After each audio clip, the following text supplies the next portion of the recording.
And it came to pass in those days, when there was no king in Israel, that there was a certain Levite sojourning on the side of Mount Ephraim, who took to him a concubine out of Bethlehem Judah. And his concubine played the whore against him, and went away from him unto her father's house to Bethlehem Judah, and was there 4 whole months. And her husband arose, and went after her, to speak friendly unto her, and to bring her again, having his servant with him, and a couple of asses. And she brought him into her father's house. And when the father of the damsel saw him, he rejoiced to meet him. And his father-in-law, the damsel's father, retained him, and he abode with him 3 days. So they did eat and drink, and lodge there. And it came to pass on the 4th day, when they rose early in the morning, that he rose up to depart. And the damsel's father said unto his son-in-law, Comfort thine heart with a morsel of bread, and afterward go your way. And they sat down, and did eat and drink, both of them together. For the damsel's father had said unto the man, Be content, I pray thee, and tarry all night, and let thine heart be merry. And when the man rose up to depart, his father-in-law urged him. Therefore he lodged there again. And he arose early in the morning on the 5th day to depart. And the damsel's father said, Comfort thine heart, I pray thee. And they tarried until afternoon, and they did eat both of them. And when the man rose up to depart, he and his concubine, his servant, his father-in-law, the damsel's father, said unto him, Behold, now the day draweth toward evening. I pray you tarry all night. Behold, the day groweth to an end. Lodge here, that thine heart may be merry. And tomorrow get you early on your way, and thou mayest go home. But the man would not tarry that night, but he rose up and departed, and came over against Jebus, which is Jerusalem. And there were with him 2 asses saddled. His concubine also was with him. And when they were by Jebus, the day was far spent. And the servant said unto his master, Come, I pray thee, and let us turn into this city of the Jebusites, and lodge in it. And his master said unto him, We will not turn aside hither into the city of a stranger, that is not of the children of Israel.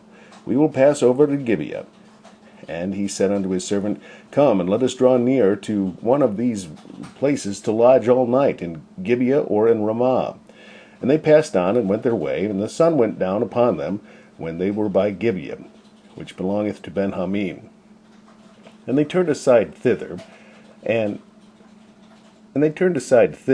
to go in and lodge in Gibeah. And when he went in, he sat him down in a street of the city, for there was no man that took them into his house to lodging. And behold, there came an old man from his work out of the field at even, which was also of Mount Ephraim, and he sojourned in Gibeah. But the men of the place were Benjamites.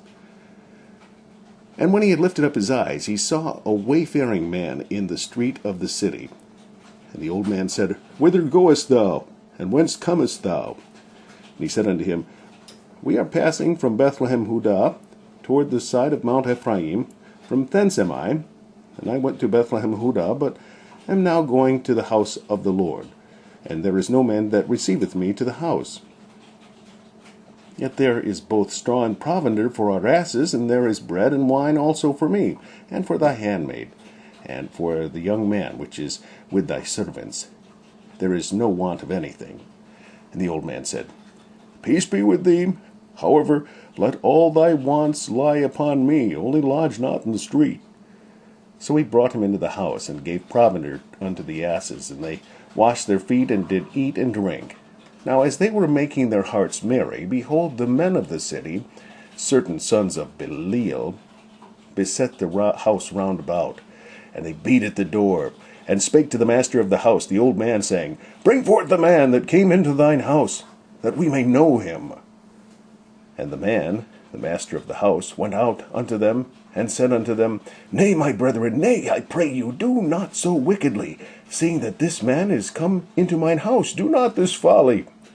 Behold, here is my daughter, a maiden, and his concubine. Them I bring out now. Them I will bring out now, and humble ye them, and do with them what seemeth good unto you. But unto this man do not so vile a thing. But the men would not hearken to him. So the man took his concubine, and brought her forth unto them. And they knew her, and abused her all the night until the morning. And when the day began to spring, they let her go. Then came the woman in the dawning of the day, and fell down at the door of the man's house, where her lord was, till it was light.